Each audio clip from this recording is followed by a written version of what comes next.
Welcome to the Undrafted Armchair Quarterbacks. We're Jim and Joe, lifelong friends, lifelong fans, bringing you fan-driven sports talk the way real fans do. No overpaid experts, no scripted analysis, just honest takes on the games, players, and the big stories shaping sports right now. And we want you to be a part of it too. Please drop your comments, questions, and takes. We'll read them all and bring them into future episodes. Please hit like, hit the subscribe button, and join our conversation every week for free on YouTube, Spotify, Instagram, and TikTok, or wherever you listen. And good morning, Joe. How are things going up there in North Georgia? Stormy. It was literally a rough night. I mean, we're talking the kind of thunder that rattles the house. Ooh. Big flash of light, small delay, meaning, remember when we were kids, we used to count. If it was more than like 3 seconds, we knew we could still play out in the front yard and not get struck by lightning. Right. But because that's how many miles away it was, probably completely unscientific.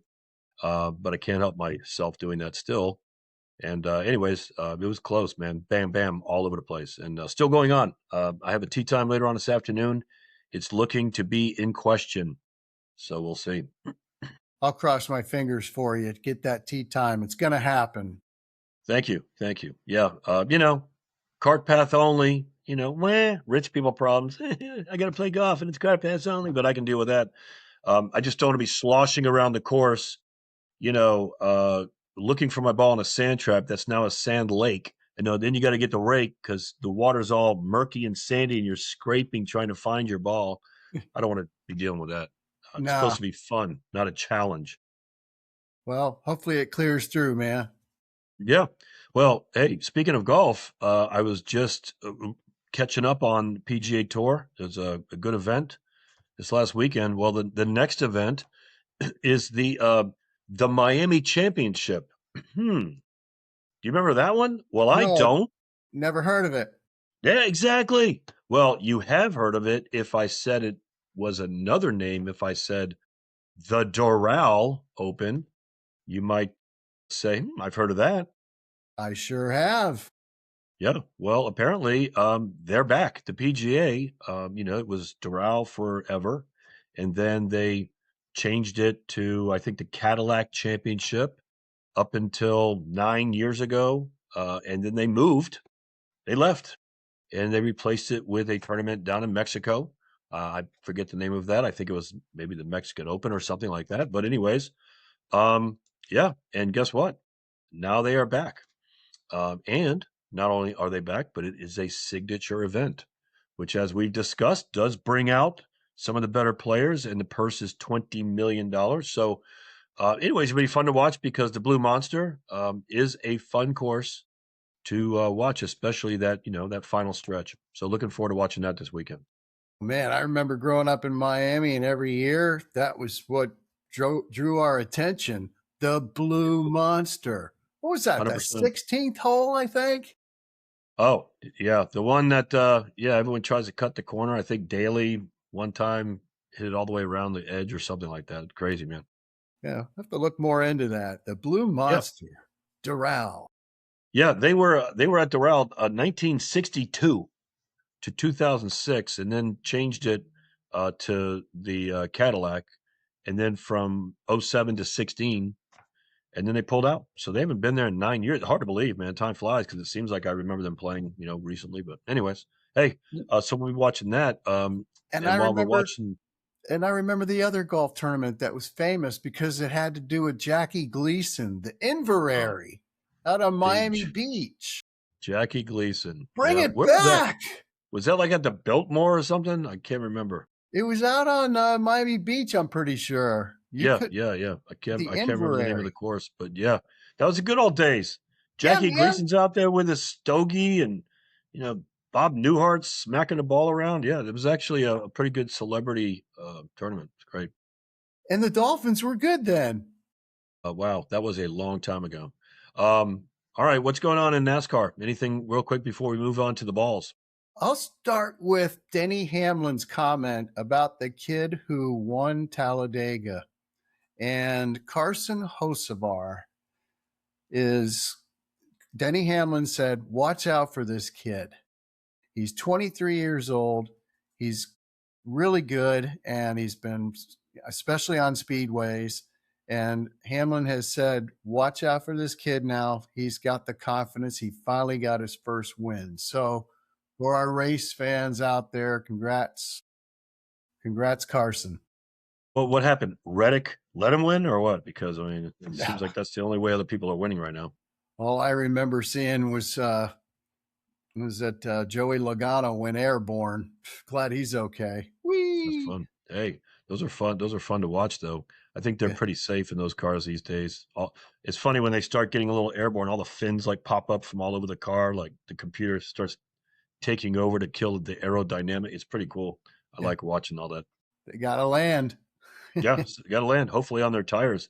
We've got a couple playoff series now. This podcast, this show, we're going to definitely highlight and recap the NFL draft. Before we get to that, though, you can't ignore playoffs. Sorry, playoffs are they're happening. We've got the NHL playoffs going on. Nothing sticking out to me other than my Flyers are hanging on by their fingernails all of a sudden, and the uh, the no playoff Sabres for 80 years look legit. 6-1 over the Bruins. And I that mean, series could very well be over tonight. it's tonight. I'll be watching at least with one eye because you got the NBA and stuff going on too. But yeah, um, I'm really looking. The fans must be going crazy up there. You got the longest drought in NHL history, and now you're on the verge of making it to round two. Yeah. And the Lightning got everybody's attention. What a huge win in Montreal the other night. They're down 2-0, and then they came back with a 3-2 win. And for the first time in the series, no overtime. Yeah, that's pretty amazing when you really think about it. So yeah, the Lightning host the Canadiens tomorrow. That one's tomorrow night. So hopefully they can get that win at home. Yeah. By the way, when you combine all the teams going on, can you believe there have been 4 penalty shots just in this first round? Last year, you know how many there were? 0 Mm. penalty shots. Hey, foul in the box kind of thing. Penalty in the box, so I get a penalty shot. Guess what? They've had 4.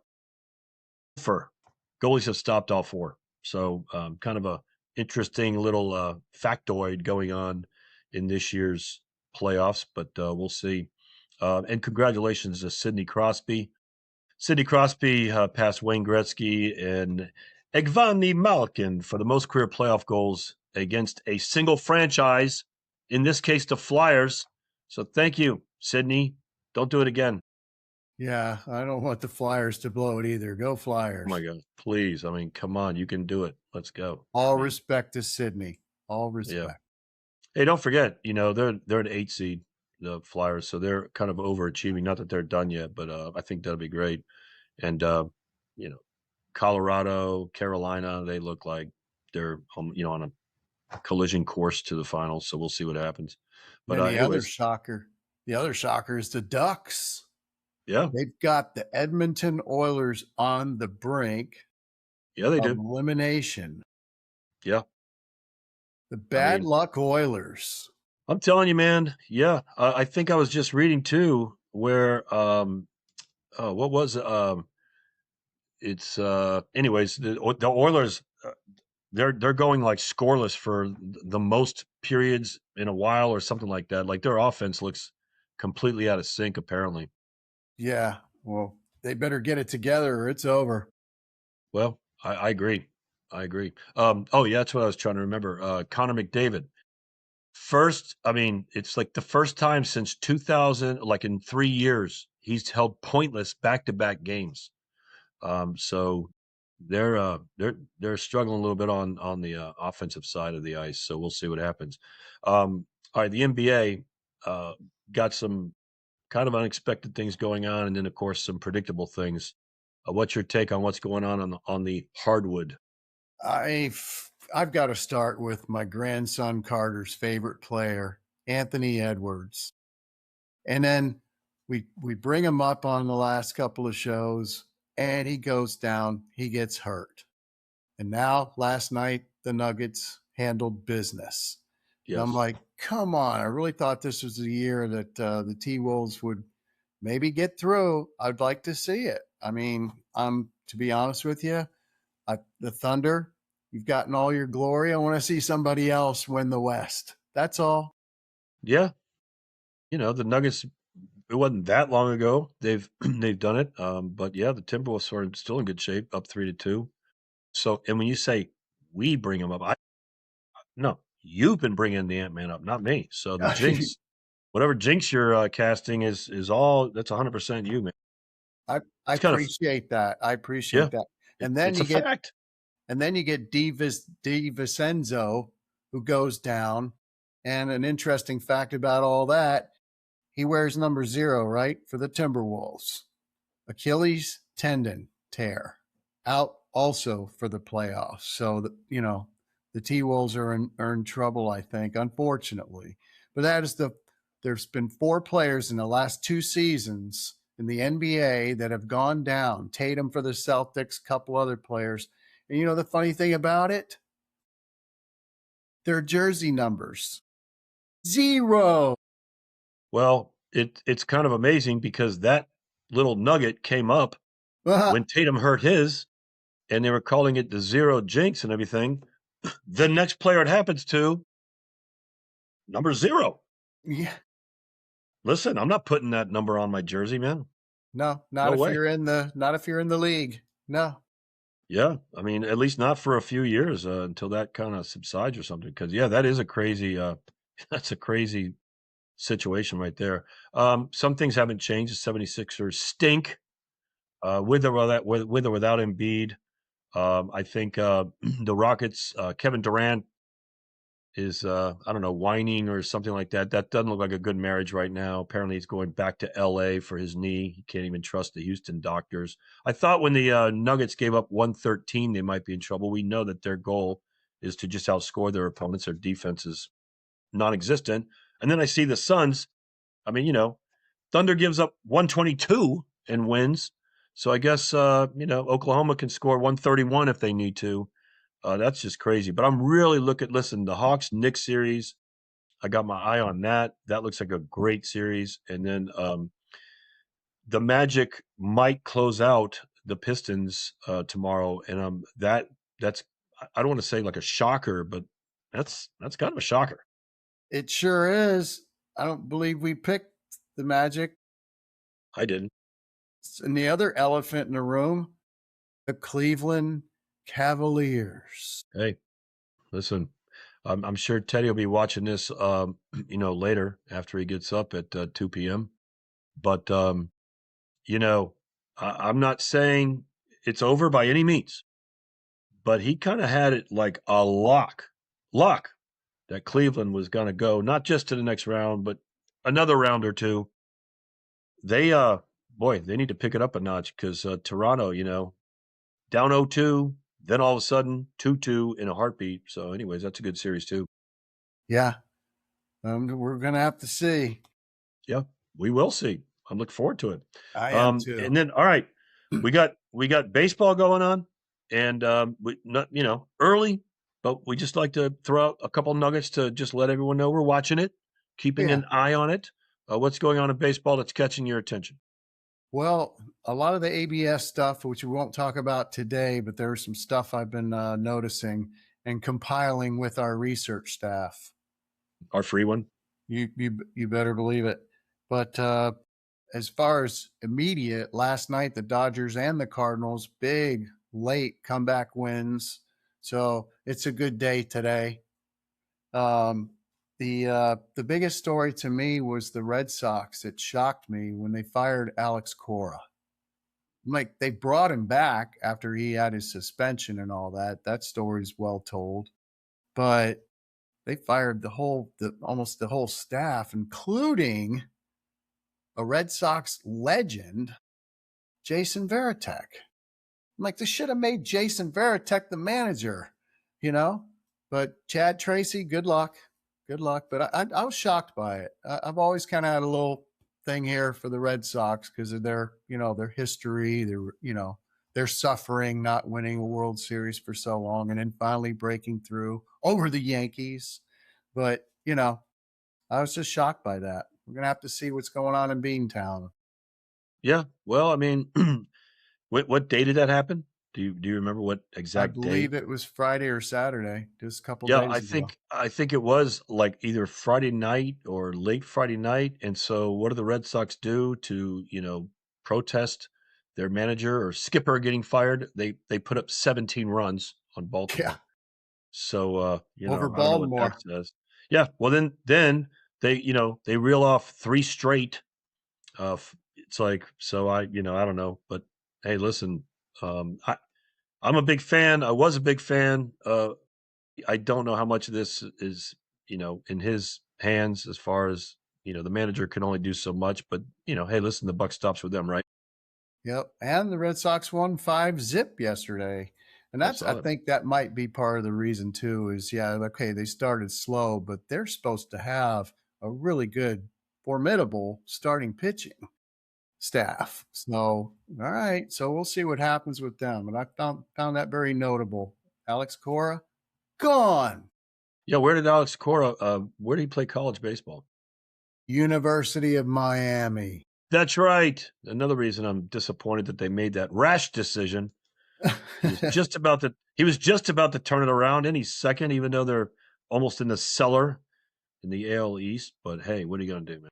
I'm going to say it right now. You know where he's going to end up? In Houston, because the Yep. Astros stink. Why not? Why not? I mean, could happen. Hey, I mean, listen, at least you're not the Mets. I mean, you've got arguably, I don't know exactly where they stand, but they're in the top three payroll, at least, maybe number two. And your offense is horrible. I mean, the Rockies just swept you. And on top of that, you have a doubleheader on Sunday. Hey, let's bring everybody out to the old ballpark and watch us, win a game or two. And, you lose 3-1, 3-0. One run in, 18 innings. Wow. Not good. The LOL Met. Yeah, it's terrible. But you know what? Here's what the only really thing that, let's face it, almost all of America, well, international, whoever's watching, all of the hundreds of thousands of people tuning in, you know what we all really care about? And what we want to know is, are the A's still in first place in the AL West? Not only can we say yes, but they've expanded their lead. Their huge lead now is 1.5 games. So hey, watch out for those young guns. And I'm going to write that down. There's ink in here. Mhm. April 28th, 1.5 game first place lead for the A's. Got it. Yeah, that's good choice. I'd, Um, I'd love it. I would love it to see them win the West. it would Absolutely. be so. I'd love to see him like contend by the All-Star break. What are you talking about? Hey, that's a nice pin you have. I have a pin that writes underwater, which is pretty unique. I mean, it can also write other words, but enough of that. All right. So we were all pretty much, I was, I'm sure a lot of people were. I wasn't sitting on the couch, with 4 bags of potato chips and a cooler of beer next to me like I would for like, bowl season. But I was keeping my eye on the NFL draft for a lot of reasons. Obviously, first few rounds might be the most intriguing. I'm glad to see my Raiders didn't blow it. They, I was just fully expecting them to trade down for, an offensive guard, or something like that. But they did. They picked Mendoza. I think he is a franchise type quarterback. He certainly possesses the skills and the character you want in your quarterback. So I'm happy with that. Um, we could go down a list of different teams. We can go down a list of different players and all that. Anything that just kind of stuck out to you? About this year's draft. I did like the 8 minute instead of 10 minutes. I think that seemed to speed things along a little bit. Yeah, I loved it. And I was disappointed because I had predicted on an earlier show and you got a real laugh out of it. Not when I said that the Dolphins were going to offer all their draft picks, all 14 of them or whatever, Yeah, to the Raiders for the number yeah, one pick, but it didn't happen. So I recovered. and it's day to day for me. And I do like what the Raiders did, and then we'll get to see what Kubiak does with Fernando and the rest of the team. And I did notice the Raiders got some great draft grades. And like I said, it's up to the coaches to do what they do with the talent. So it's across the board for everything I've read that the Raiders did an excellent job on draft day. They did, by all accounts, and there's different, metrics on how do you know this and all that. There's even one metric where did you underpay or overpay for who you got? The LA Rams, for example, were rated despite their number 13 wow pick, which we can talk about. I love what the Raiders did. First of all, it's not that the Raiders can take any credit for this, but the fact that Jermod McCoy dropped down to round Yes, 4. I mean, no one argues. When healthy, he's the best cornerback in the draft, the best. Obviously, a surgically repaired knee gave people concerns, especially apparently that type of repair. Doesn't have the best record for longevity, but hey, we'll see. Get him in the building and we'll go from there. I love Mike Washington. It's so funny. You watch the draft and you and I, along with, millions of other, people, we watch a ton of football, a ton of college football, and it never ceases to amaze me how, especially when you're following your own team, somebody gets picked and you're like, who? And then you see the little, 20-second snip on them, and the little film on them, and you're like, wow, that guy's great. You're like, how did I not know like Mike Washington, the running back from Arkansas? Sorry for all the Arkansas fans. I just really wasn't aware of this guy. He looks like a stud, man. And I just like I said, getting Benson, wide receiver from Oregon, in the 6th round. I just think they really did a good job. they did do a good job. And one other notable thing, there was an undrafted free agent that the Raiders signed, and it could very well solidify their backfield even more. Roman Hemby from Indiana signed a undrafted free agent contract with the Raiders. So they're loaded at running back. They've got Mendoza. Look out, man. Hey, I agree. Listen, Genty never really had a chance last. I think he was averaged 3.7 yards a carry because offensive line, no passing game. I mean, who knows, man? I mean, but yeah, now you have a kind of a thunder and lightning. Well, I guess you got both lightning, really, if you think about it. But no, it was a great draft for them. Um, I think a lot of teams did great. I think Miami actually did pretty good. If you know, if you look at again whatever metrics you're using. I I think they went offensive tackle with Caden Proctor for one reason, and that's Devon Achan. Good for them. Hallelujah. Offensive Right. line. That's what the Dolphins fans for over the last 20 years that we haven't been relevant. Get a good O line going. So I think that was a big, big step. Yeah. Well, they also picked another running back, I believe, from Texas A&M, if I'm not mistaken. So, hey, Le'Veon listen, Moss. they And listen, I'm they look good. I think they did a good job too. glad you brought him up. Undrafted free agent. These guys Yeah, are our heroes. yeah, and Yeah, right. I said drafted, undrafted. That's right. yeah, yeah. And the Dolphins also got a quarterback who won more games in NCAA history. I was like, what? Mark Gronowski, quarterback, Iowa. But I think before that, he was out west at one of the Montana schools. I forget the name of it, but I'll get with the research staff on that. And as an undrafted free agent quarterback, Mark Gronowski, Iowa, and Le'Veon Moss, Texas A&M running back. Among, that's undrafted. But I like the Dolphins draft too because there's another Texas A&M player that's already brought up comparisons to Zach Thomas, who went to Texas A&M. I mean, not Texas A&M, Texas Tech. My bad. Jacob Rodriguez, Yeah, linebacker. yeah, What a great pick. yeah. Listen, There were so many picks scattered in there that I think were great. And let's just briefly talk about the elephant in the room, because the LA Rams really made the most, noise in the first round. Yeah. Other than 5 Ohio State players going in the first round, the other news was whoa. What I think what's making that whole story have legs is the Sean McVay reactions, not only in the room at the time when the GM, was answering questions on why they picked him. He almost looked pissed. But then the phone call, the famous phone call, if you haven't seen it out there, look at it. It's pretty funny. They hand Sean McVay the phone, like, "Hey, we got him on the phone," and he's like, "Hey, man, congratulations."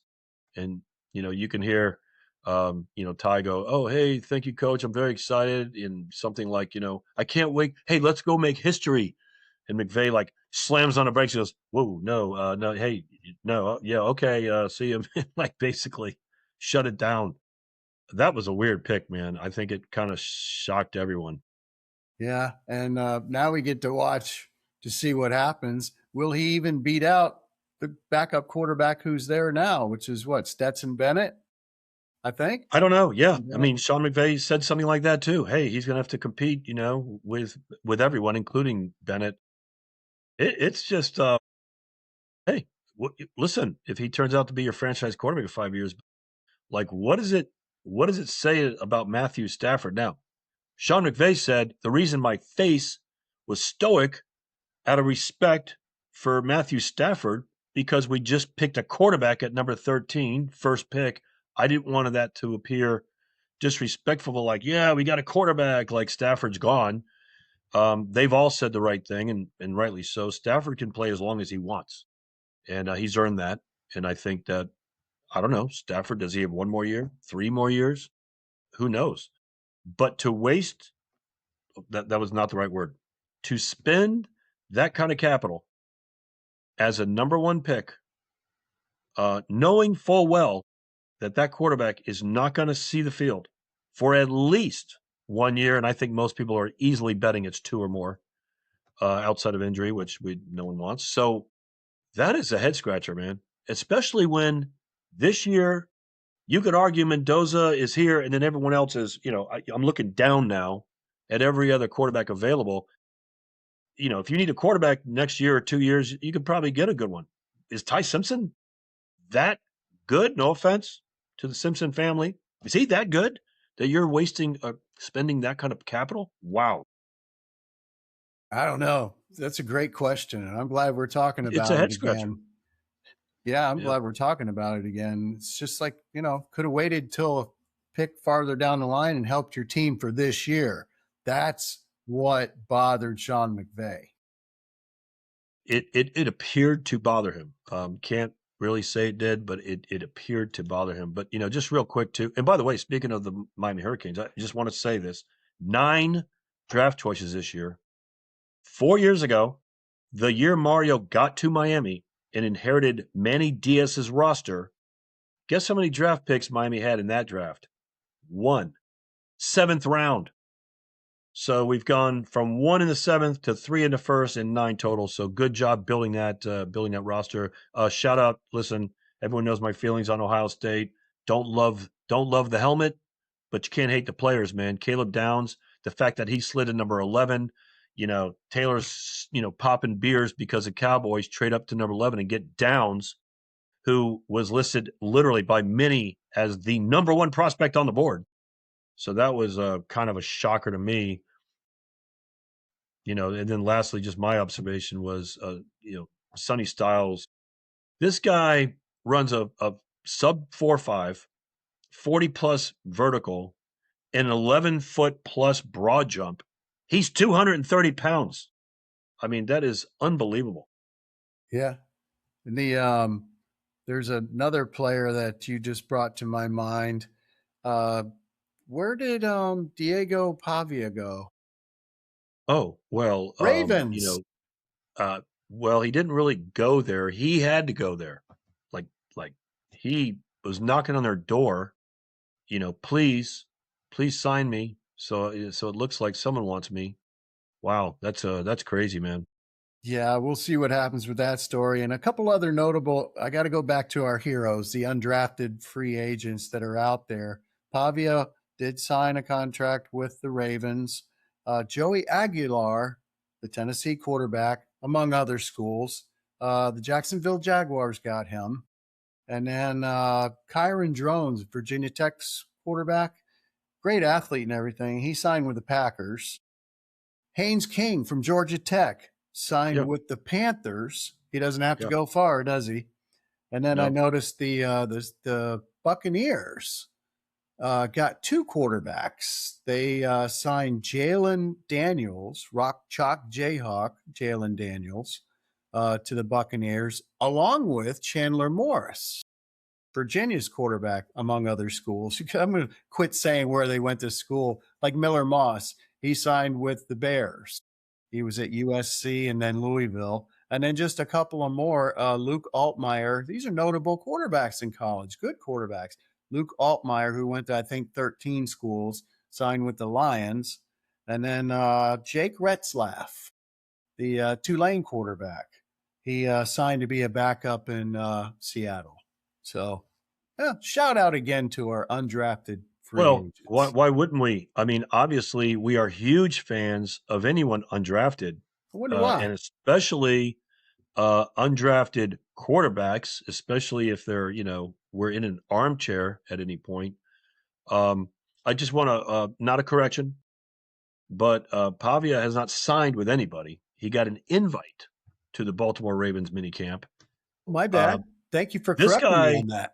this guy is, I don't know, man. Listen, this is nothing personal. I don't know him personally or anything like that. But from everything I can see, man, this guy is, I'm not saying he was punished. There was collusion. I think last year there was a little bit of that with Shador Sanders, kind of saying, "Hey, listen, that's not the way we're gonna act in the NFL." I think Pavia's got a big problem. I mean, people call him arrogant and all that. Listen, when you don't get drafted and your first move is to literally tweet out on social media, "F the NFL, I make my own path." It was up long enough for everyone to read it and screenshot it, and then he took it down. Obviously, wow. He didn't hire an agent for the whole thing. That's like you're on trial for murder and you don't get a lawyer. Don't be boy. I'll just be shocked if he ends up sticking around, man, or even really getting on with any team. No one wants that in your clubhouse, and people change and all that. Like I said, but Yeah. crazy. Hope the best for him. My favorite, before we go, my favorite undrafted free agent in the entire draft or after draft was the New England Patriots landing Kyle Dixon. Kyle Dixon is from Culver Stockton College. That's an NAIA school. He's 6'3", 220. He runs a 4.45 40-yard dash. That kind of speed would normally put you in the third or fourth round. Never got drafted. New England says, "Oh, hey, we'll go ahead and take you, man." This guy is like kind of a physical freak, so we'll see what happens. But I just kind of love those stories. And then, of course, one other comment: Nessmeyer dropping to the second to last pick. Wow, I kind of thought he'd go ahead of Carson Beck, just because of Carson's protecting the ball issues. That was a shocker too, man. Um, Nessmeyer dropping that low, but I think it's worse. He's one player shy of being yeah, Mr. Irrelevant. I know. He can't even say, "Look, I'm like Brock Purdy." Like, no, you're not. Brock Purdy was the last. You were second to last, so he can't even claim that. Uh, Terrible. I know. It's so close. No, don't yeah. pick me. He's probably like, "No, no, no. Wait, one more, please." Uh, Now, like, he's not even like Mr. Irrelevant. He's worse than that because he was before Mr. Irrelevant, which makes him less relevant. Oh, he doesn't even get a name. It's unbelievable.